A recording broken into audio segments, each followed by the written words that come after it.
எல்லோருக்கும் வணக்கம். எல்லாரையும் விட்டுருக்குறீங்க. அப்புறம் வந்து பார்த்தீங்கன்னா அம்மா இருக்கிற ரூமெல்லாம் வந்து எல்லாம் சுத்தம் பண்ணி விட்டு எல்லாமே தண்ணி ஊற்றி எல்லாம் அலசி விட்டேன். பசங்க வந்து பார்த்தீங்கன்னா பட்டம் செஞ்சுட்டு இருக்கிறாங்க.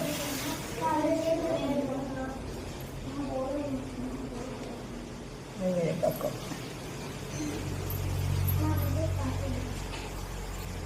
ஆடு மாடெல்லாம் வந்து பார்த்தீங்கன்னா மேய்ச்சலுக்கு போயிட்டு அப்படியே வந்து பார்த்தீங்கன்னா சமைக்கிற ரூம் தான்.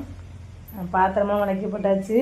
தண்ணி வந்து பார்த்திங்கன்னா பசங்க வந்து தொட்டியில் இருந்தது, தண்ணி கரண்ட் இல்லாதது தெரியாமல் வந்து திறந்து விட்டாங்க. எப்போதுமே பசங்க வந்தாங்கன்னா வந்து பார்த்திங்கன்னா தொட்டியெல்லாம் வந்து நல்லா அலசி விட்டு பாசியெல்லாம் இல்லாமல் அப்புறம் வந்து புது தண்ணி பிடிப்போம். அப்பா வந்து இறங்கி சுத்தம் பண்ண முடியாது. அதனால் இந்த இருக்கிற பாத்திரத்தை மட்டும் கொஞ்சம் பாத்திரம் இருந்தது, அதை விளக்கி போட்டு தண்ணியெல்லாம் பிடிச்சாச்சு. அதுக்கப்புறம் பார்த்திங்கன்னா இப்போ காலைல சமைச்ச சாப்பாடு பசங்களுக்கு கொஞ்சம் சுடு சாதம் வந்து அம்மா சமைச்சாங்க. கீரை சாறு ஊற்றி பசங்க சாப்பிட்டாங்க. நாங்கள் வந்து பார்த்திங்கன்னா நான் அப்பா அம்மா எல்லாருமே வந்து பழைய சாதம் தான் சாப்பிட்டோம்.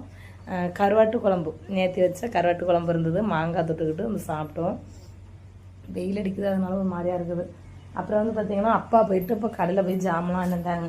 அக்கா வந்து ஊர்லேருந்து பசங்களாம் வச்சுட்டு வராங்க. பாப்பா நிறைய பாப்பா அக்கா எல்லோரும் வராங்க.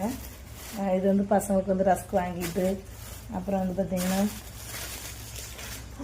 தெரியுதா கறிப்பட்டை, இது டீ தூள் நம்ம லூஸில் வாங்கியிருப்பாங்க இருக்குது, நிறையா இருக்குது. அப்புறம் ஆயில், பூண்டு, கருவேப்பிலை, அப்புறம் பச்சை மிளகாய், இஞ்சி, தக்காளி எல்லாமே வந்து வாங்கிட்டு வந்துருக்குறாங்க அப்பா. அப்புறம் வந்து பார்த்திங்கன்னா மீன் தெரியுதா, அதில் வந்து பார்த்திங்கன்னா மீன் தான் இருக்குது. மீன் மட்டன் வாங்கிட்டு வந்துருக்குறாங்க. இப்போ வந்து சமையலை ஸ்டார்ட் பண்ணணும்.